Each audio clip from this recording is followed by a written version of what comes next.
On my 18th birthday, my parents threw a surprise party, bought my brother a brand new phone, and handed me a card that said, "Be more like him." So I walked out, rebuilt my own life, and exposed their lies to everyone they knew. I'm 18 now, and if I told you that my family forgot my birthday, that would actually be kinder than what they really did. See, forgetting hurts.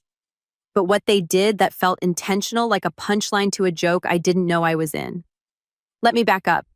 I grew up in a small town where everyone knows your name and probably the color of your bed sheets. My family was the picture-perfect suburban unit.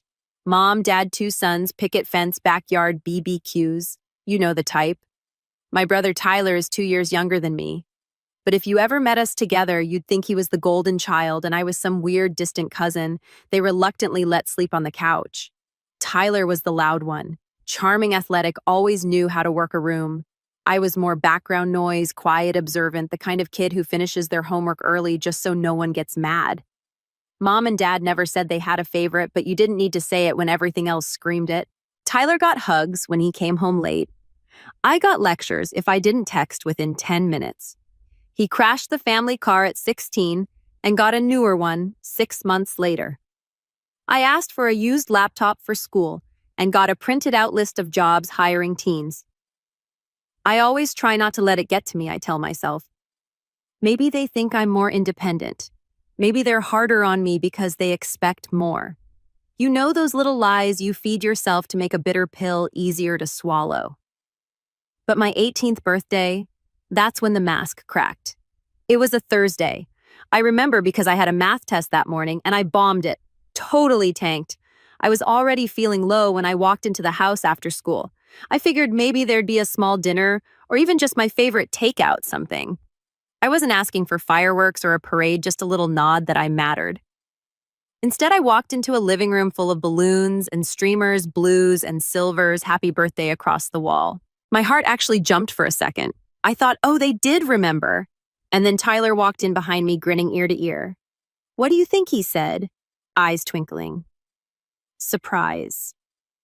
That's when I noticed the banner didn't say Happy 18th. It just said Happy Birthday. And Tyler, his birthday's 3 weeks away. Mom came out from the kitchen with a party hat on, already recording everything on her phone. "You're home." She beamed at him, completely ignoring me. "Quick, stand over there by the table. We need to get a shot before we cut the cake." I just stood there, my backpack still on, watching my entire family buzz around like it was Christmas morning. My dad gave Tyler a box wrapped with an actual bow, and Tyler tore into it like a kid. It was a brand new phone, the latest one. I still had a cracked secondhand model with a battery that lasted maybe 4 hours on a good day. I cleared my throat. Isn't today my birthday?" Everyone froze just for a beat. Then Mom turned to me, forced a laugh, and said, "Oh, right. We didn't forget you, sweetheart. Here." She handed me a folded card and pointed at the kitchen counter where a small cake sat.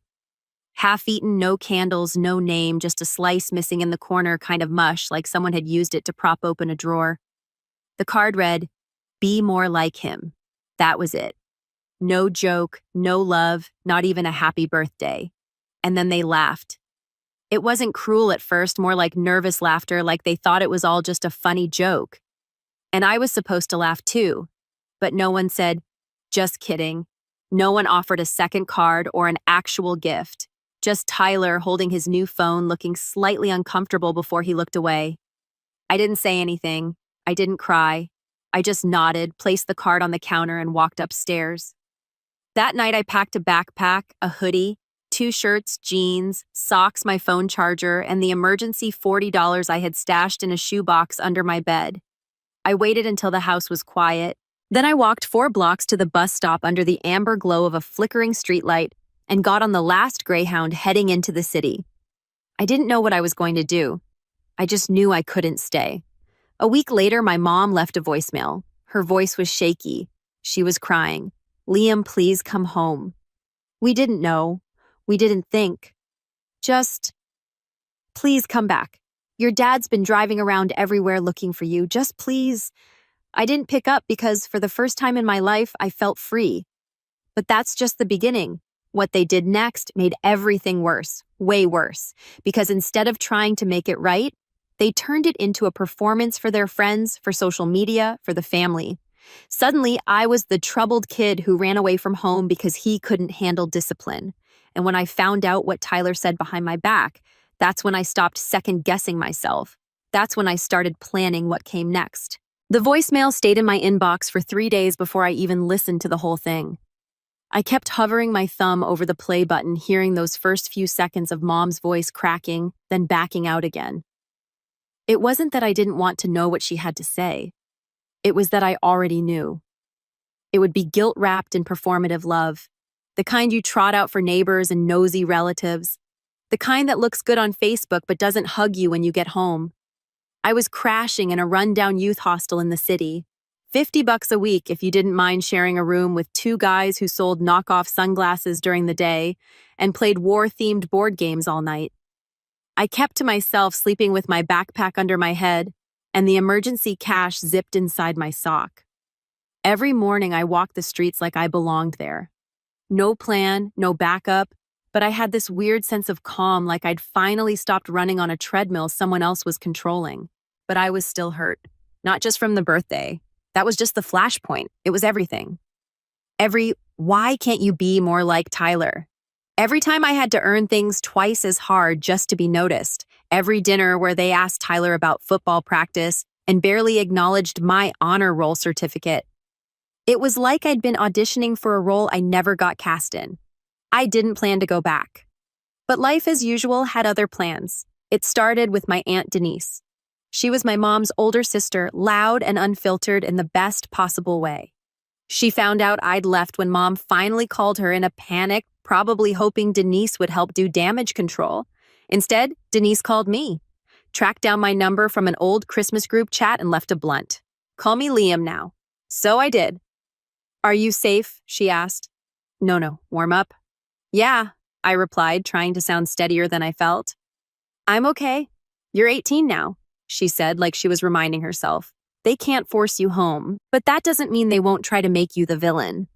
I stayed silent. "I know what happened," she added.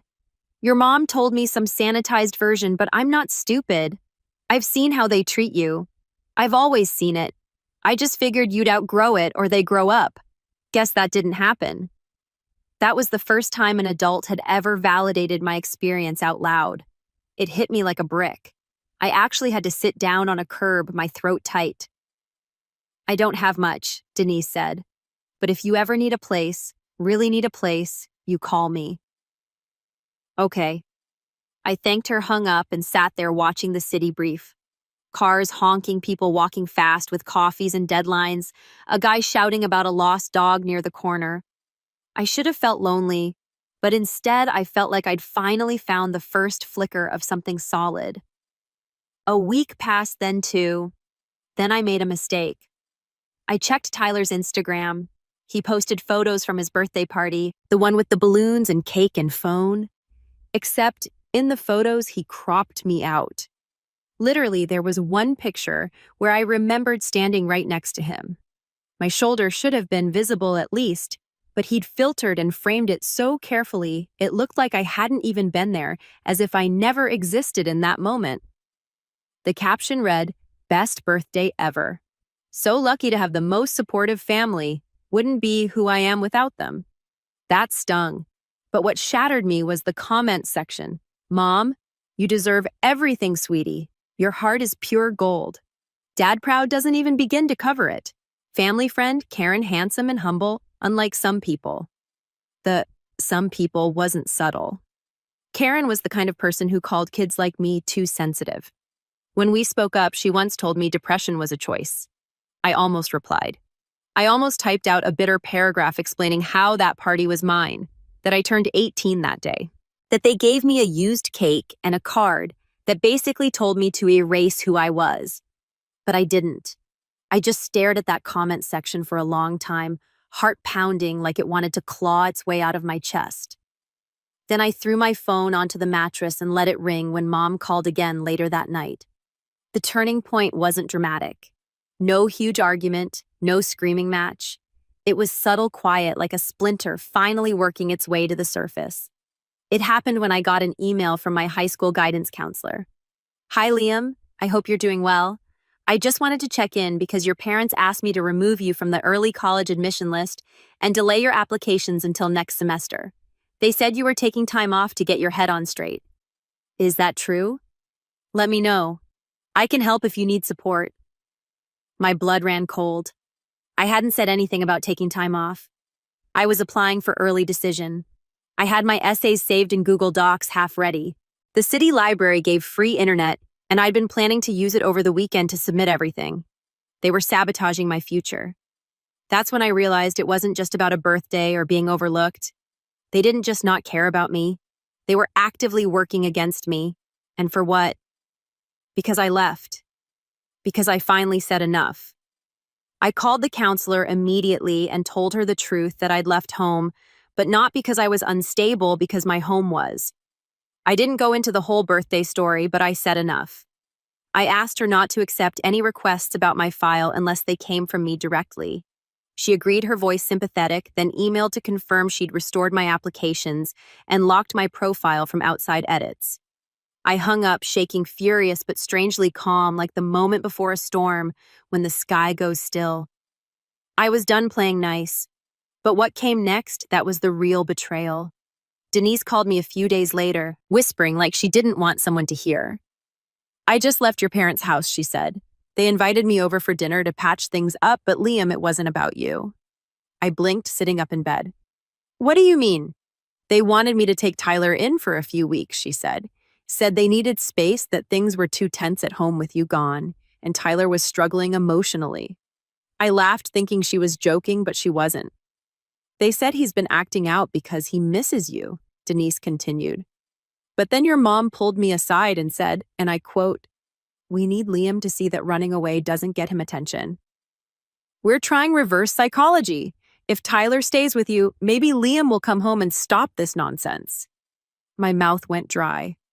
They were using your brother like a pawn, Liam, she said quietly. And worse, Tyler agreed to it. I didn't know what hurt more, that they were manipulating me or that Tyler wasn't on it. Maybe I shouldn't have been surprised. He had always played both sides, Mr. Peacemaker when it suited him, silent enabler when it didn't. But this was a new low. I asked Denise not to take him in. She hesitated. I won't, she said eventually.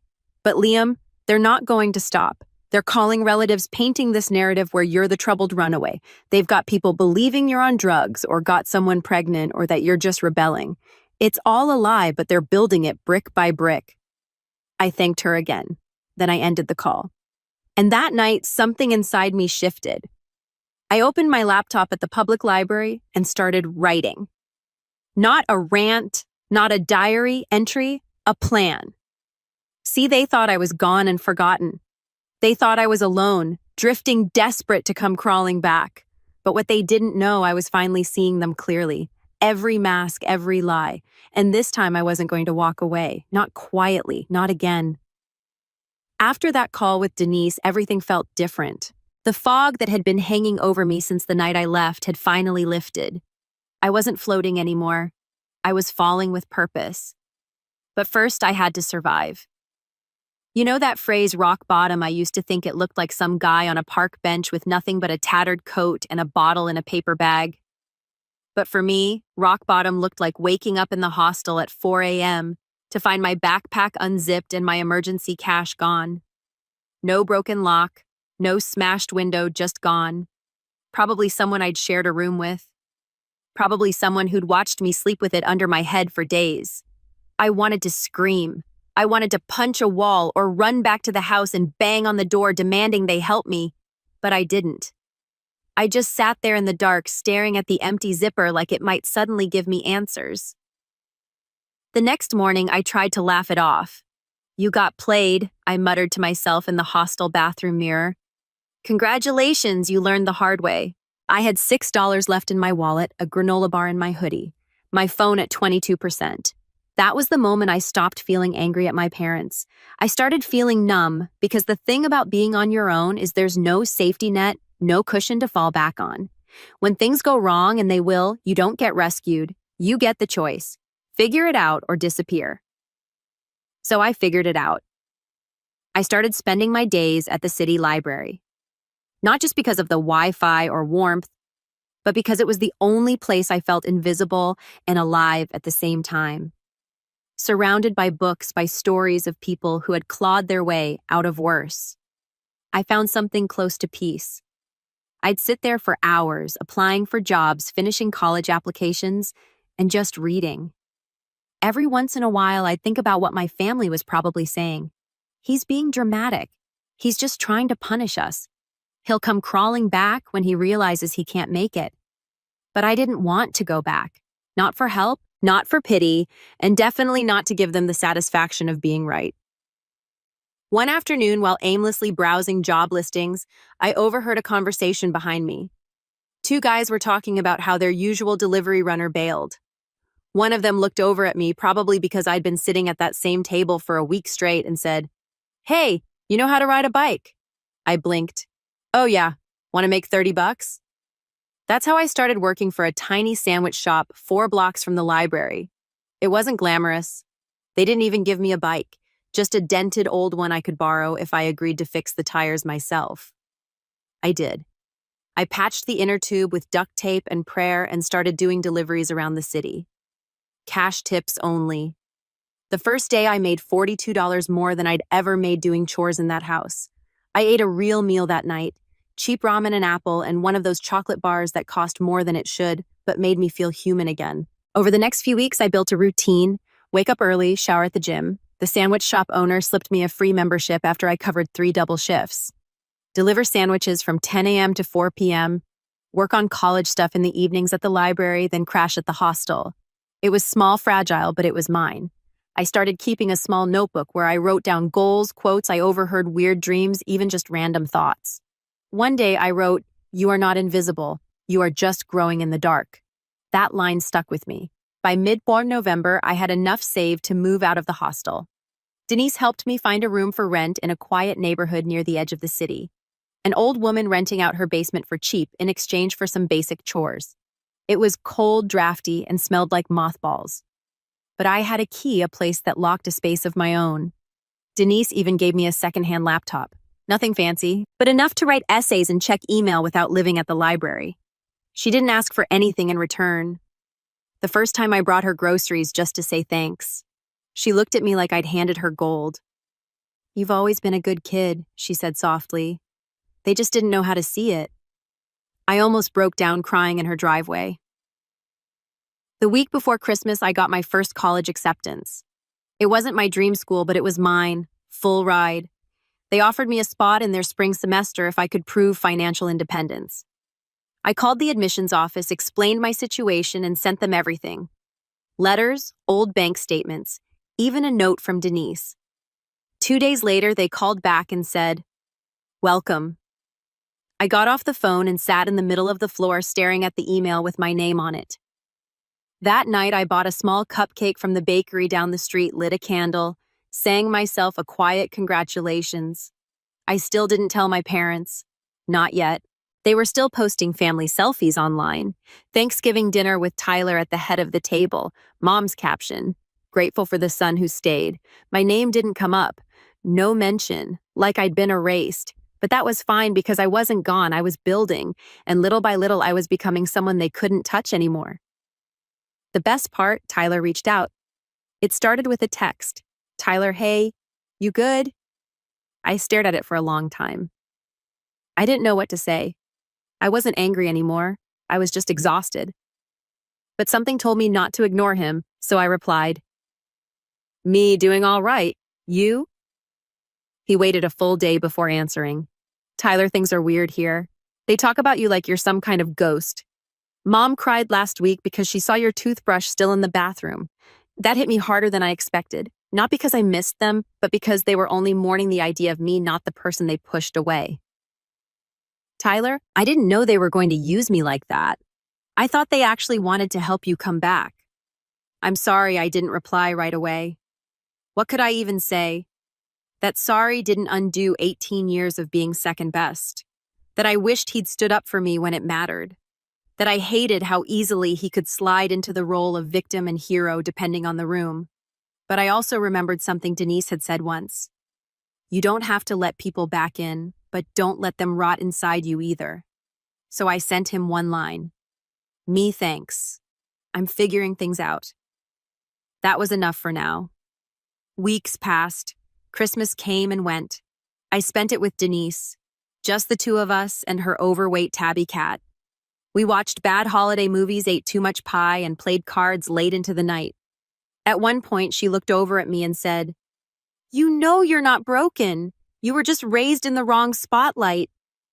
I didn't reply, just nodded because she was right.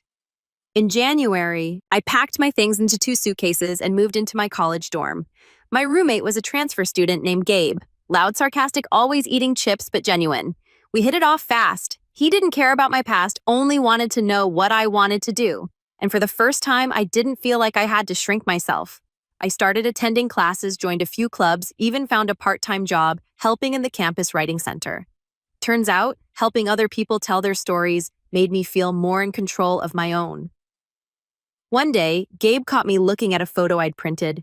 Me and Denise arms around each other, smiling in front of her Christmas tree. He grinned. "That your mom," I smirked. "Better." That spring, I got an email from a publishing contest I'd entered on a whim. They picked my essay when I wrote about leaving home for the top prize. It would be printed in a small literary journal and shared with incoming freshmen. I read the acceptance 3 times before it sank in.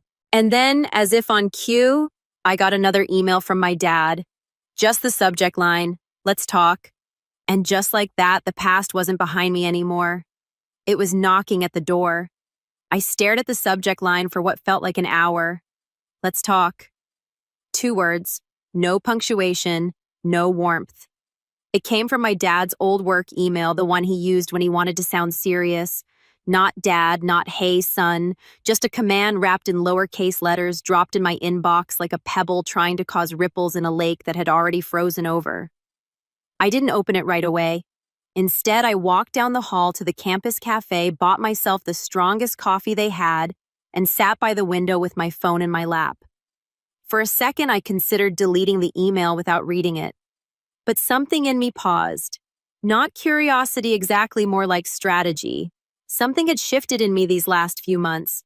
I wasn't reacting anymore. I was planning. And to plan properly, you need information. So I opened the email. "Liam, we've been thinking about you a lot. It's not the same here without you. Your mom's having a hard time and Tyler's been quieter lately. We'd really like to talk, maybe get dinner if you're willing.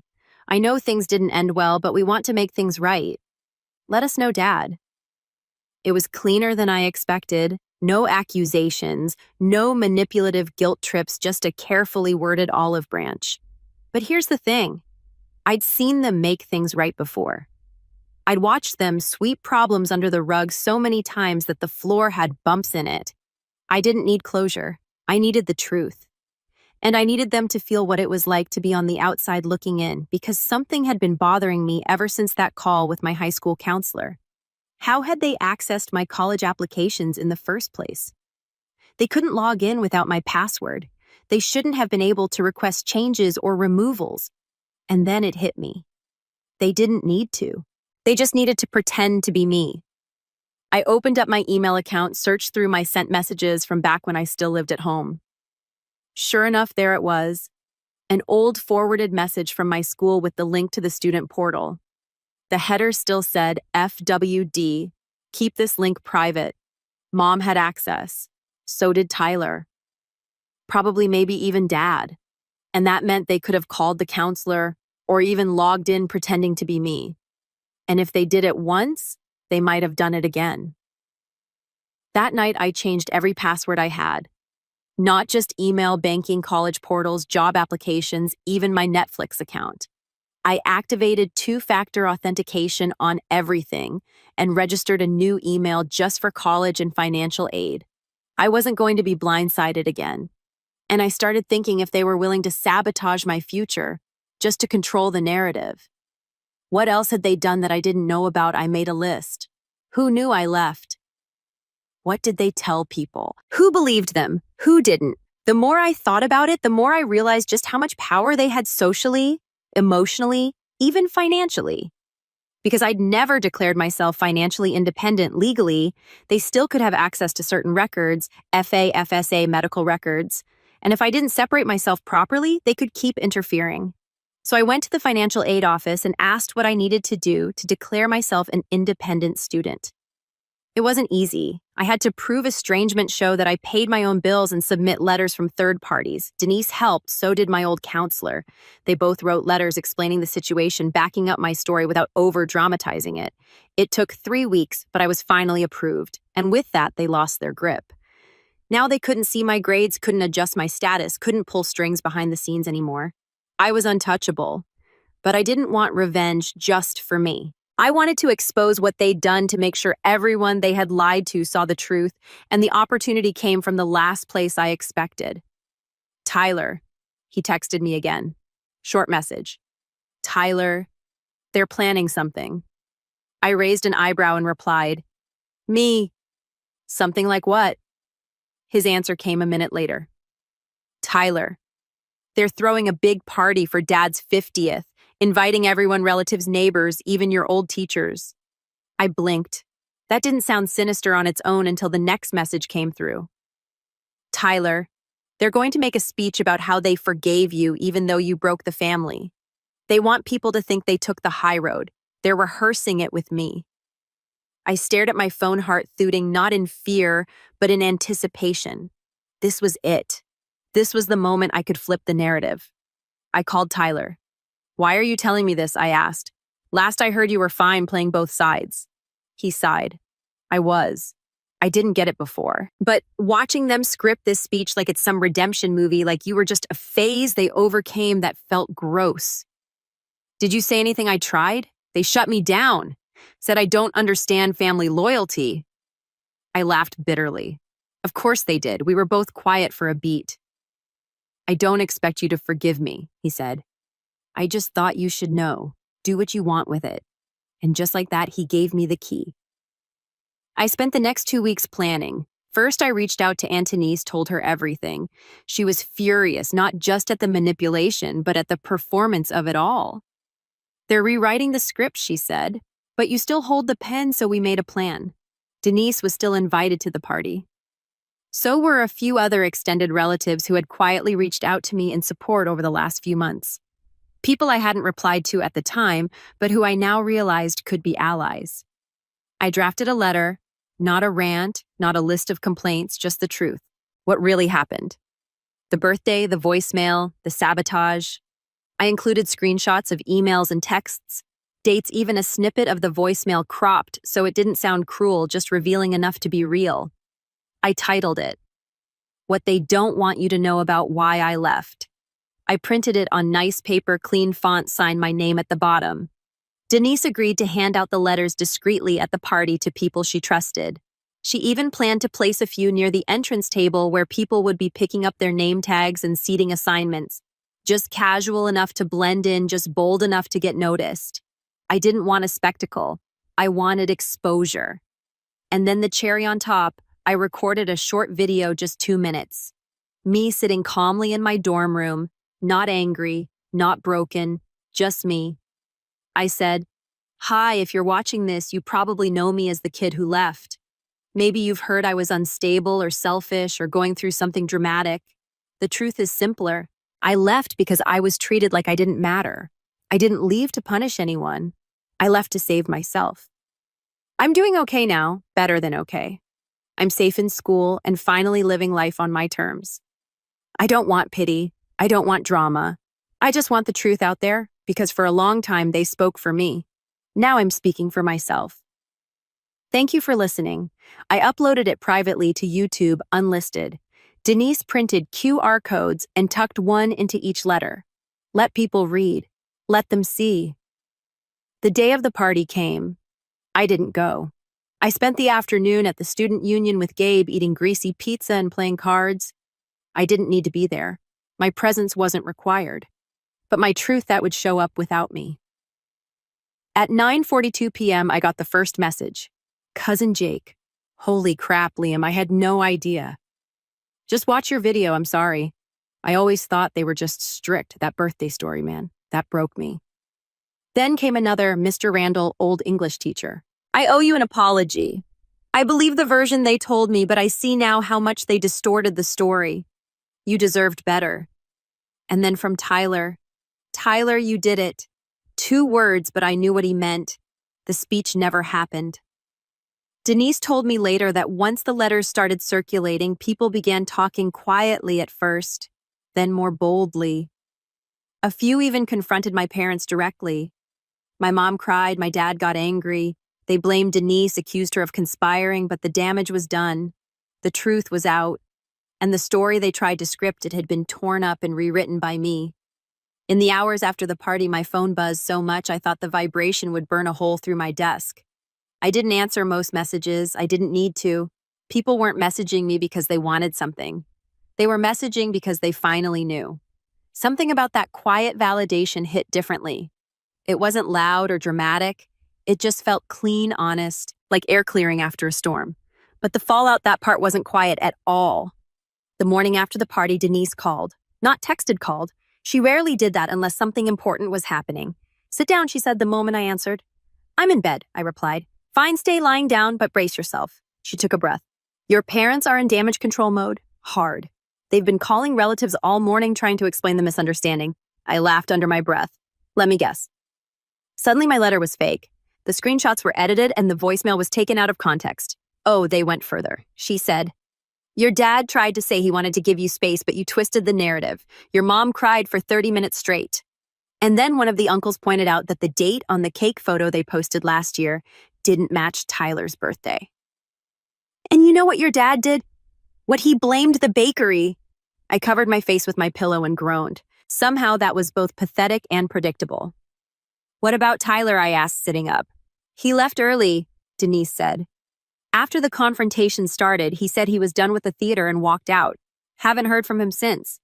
That surprised me, the quiet kind of surprise that doesn't hit all at once but in slow pulses. What now? I asked. That's up to you, she said. They're losing the narrative, Liam. People aren't buying the poor, misunderstood parent story anymore. If you want to open the door a crack for them to explain, you can. But if you want to keep your distance, no one will blame you. I thanked her, told her I needed time. Then I hung up and sat there staring at the blank screen of my laptop. Revenge wasn't a single moment. It wasn't the letter. It wasn't the video. It wasn't even the scene at the party. Revenge was a slow, steady shift of power. Revenge was control. And for the first time, I had it. 2 days later, my dad emailed me again. This time the subject line read, please. I opened it. Not quickly, not eagerly, just with a calm curiosity that still felt new to me. Liam, things got out of hand at the party. People misunderstood us. That wasn't how we wanted things to go. We want to explain in person. We want to make amends. Your mother is very upset. Please, Dad. Not a single mention of what they actually did. Just vague phrases like misunderstood and got out of hand, as if the truth wasn't the truth, as if I hadn't lived every moment of it. I didn't reply. I didn't have to. Instead, I drafted a different email, not to them, to the college's administrative office. I requested a formal restriction on information released to my parents, confirming I was legally independent and wished for no contact from them regarding school matters. They approved it within 48 hours. Then I blocked my parents' numbers. Not permanently, just until I decided what the next step was. Because the thing about revenge is that it doesn't have to be flashy. It just has to be final. Weeks passed. My life settled into something that felt stable, grounded. Gabe and I were practically brothers by this point. I learned how to cook something other than microwave ramen. I joined a writing group. I even got hired as a peer mentor for incoming freshmen, which paid more than my sandwich shop job and came with free meal vouchers. Things were good, peaceful. The strange part, my parents' absence didn't feel like a missing limb. It felt like scar tissue there, but not aching anymore. But peace alone wasn't the ending to this story. Not the whole ending anyway, because there was still one last thread to tie off. One last move, and it came from Tyler. He showed up on campus out of nowhere. I wasn't expecting him. I was sitting outside the campus bookstore eating a bagel and reviewing an essay draft when I heard someone clear their throat. I looked up. There he was, hands in pockets, shoulders slightly hunched, hair tousled like he'd been running his hands through it for hours. He looked older somehow, not physically, just heavier, like reality finally sat on him. "Hey," he said. I leaned back in my chair. "Didn't think I'd see you around here." "I know. Sorry to ambush you." "I tried texting, but you didn't answer." I glanced at my phone. "I changed numbers." "Oh," he nodded, then looked at the ground. "Makes sense." We stood there in silence for a moment, the kind that sits between two people who grew up in the same house but never really knew each other. Finally, he said I wanted to talk face to face about the party, about everything. I gestured for him to sit. He did. He took a deep breath. "You were right," he said quietly, "about the favoritism, about the double standards. I didn't see it. Well, I saw it, but I didn't want to. It benefited me.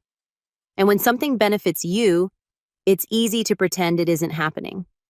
His honesty startled me. I didn't interrupt. "After you left," he continued, "they freaked out. Not because they missed you, at least not in the way they said. They panicked because the family image cracked. They cared more about what people thought than where you were. And I let them use me to patch the image." He swallowed. "That's on me." I stayed silent, letting the words land. He glanced at me. "You don't have to forgive me. I just didn't want to be another person who disappears when things get uncomfortable." I didn't know what to say. So I asked a simple question. "Why tell me about the party?" "Because it wasn't right," he said. "And because you deserved a chance to tell your side. You deserved a voice." For a moment, neither of us spoke. Then he asked, "Are you happy I thought about it? About the room I rented? About the job I liked? About the classes that challenged me? About the friends I was making? About the future that finally felt like mine?" "Yeah," I said. "I am." He nodded, almost smiled. "Good." Before he stood up to leave, he added, "Mom and Dad are spiraling. People are looking at them differently now, asking questions. They don't know how to handle it." "That's not my problem anymore," I said. He let out a quiet breath. "I know, and that's what scares them." He reached into his pocket and placed something on the table before walking away. It was the birthday card, the one that said, "Be more like him." Except this time something new was written underneath it in smaller handwriting. His handwriting. "I'm sorry. I should have been more like you." I didn't cry. I didn't feel angry. I just felt done, fully, completely done. The revenge had already happened, not in explosions or screaming matches, but in the quiet unraveling of their narrative. The downfall wasn't mine, it was theirs. Their lies fell apart under their own weight. Their control crumbled when I stopped needing their approval. Their reputation cracked when the truth came out. And the moment they realized they couldn't script my life anymore, that was the moment everything shifted. I walked back to my dorm card in my hand, feeling something I hadn't felt since I was a kid. Light. And when I finally tossed the card into the trash outside my building, I didn't feel guilt. I felt free because revenge isn't always fire. Sometimes it's walking away from the flames without looking back. And that's exactly what I did. The final line, the one that closes the book on all of this. I didn't win by destroying them. I won by becoming someone they could never hurt.